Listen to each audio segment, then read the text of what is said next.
TLDR, the series where we break down Marvel's greatest stories so you can jump right in and read the original adventures. Today's story is Spider-Verse. Now, to understand this story, we're gonna need to do a rundown of a few key Spider people from other dimensions. Miles Morales is the Spider-Man of the Ultimate Comics universe. In Miles' world, Peter Parker died heroically, and after his death, Miles took up the mantle of Spider-Man to keep the world's greatest hero alive. Mayday Parker is the daughter of Peter Parker and Mary Jane from an alternate universe. Like her dad, she has spider powers and uses them to fight crime as Spider-Girl. The superior Spider-Man is actually Otto Octavius. A few years ago, Dr. Octopus took over Spider-Man's body. He was going to use it for evil, but then saw Peter's memories and decided to be good instead, albeit in a villainous way. Peter has since regained control of his own body. Silk is a young woman who was bitten by the same spider that bit Peter Parker. She was locked in a vault to be protected from this story's villains, the Inheritors, and she spent her whole life training to use her powers. Peter eventually found the vault and let Silk out, but because they have matching pheromones, the two of them are always making out whenever they're together. Kane is an angsty clone of Peter Parker. How did Peter get a clone? Well,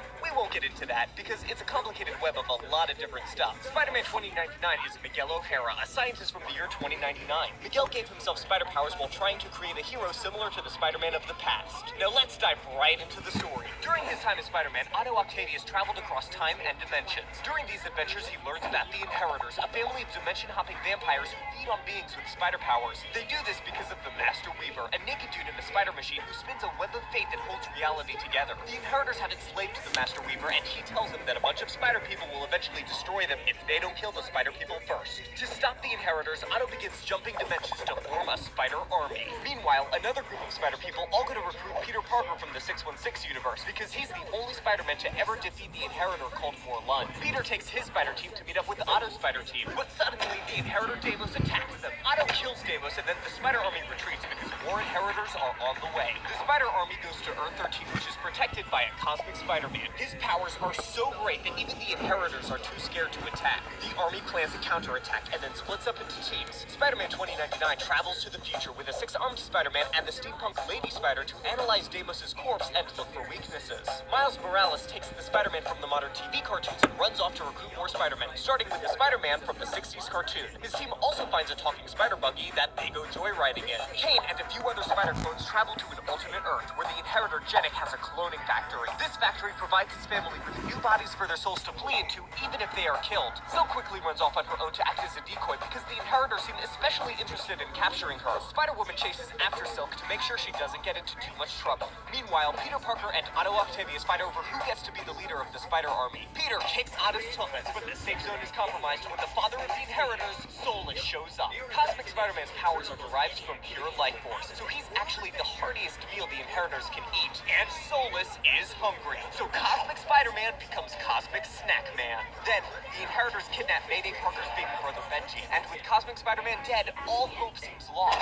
Suddenly, a few Spider-Women show up with the live-action Japanese Spider-Man and his giant robot Leopardon. The robot attacks Solus in all of its glory, and he then gets torn to pieces. The Spider Army runs away. Spider-Woman has infiltrated the Inheritors base by pretending to be a concubine, and meets the Master Weaver, who, in a small act of rebellion, gives her some magic scrolls that she teleports to Peter Parker. Silk finds a nuclear wasteland that the Inheritors can't survive in, so the Spider Army uses this world as their new base of operations. They find a fallout shelter that's home to the last man alive on Earth, the Spider-Man of this world, Uncle Ben Parker. After the death of his family, Ben gave up on being a superhero and failed to stop Dr. Octopus from turning the world into an irradiated wasteland. The magical Spider-Girl, Anya Corazon, reads the scrolls, which reveal that Benji, Silk, and Kane form a magic trio. If their blood is collected and spilled on the web of destiny, every Spider-Person will die, destroying the one thing prophesized to kill the Inheritors. The clone team destroys the clone factory and kills Genic. Kane becomes so angry that he turns into a giant spider monster and goes on a rampage in the Inheritors world. He savagely kills Solus, and Morlun savagely kills Kane and collects his blood for the ritual. Silk also goes to the Inheritor world but gets captured. Now the Inheritors have Silk, Benji, and the blood of Kane, everything they need to complete their ritual. The Spider Army makes their final assault. Peter leads his team into battle, and then Miles Morales shows up with his recruits. Spider UK has also recruited Karn, the estranged member of the Inheritors, to fight on the side of the Spiders. Uncle Ben and Spider-Ham, the talking pink Spider-Man, manage to save baby Benji, disrupting the ritual. Spider-Man 2099 and Lady Spider show up to the fight with Japanese Spider-Man's mech repair. All these reinforcements mean one thing: the Inheritors are doomed.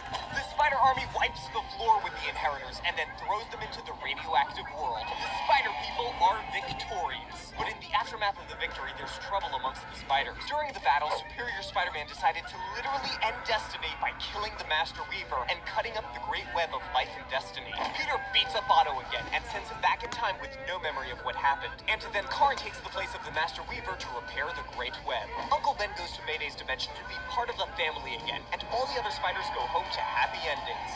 Except Spider UK, whose dimension was destroyed as part of the build-up to Secret Wars. But hey, it's not a Spider-Man story if someone doesn't suffer, right? Thanks for watching this video.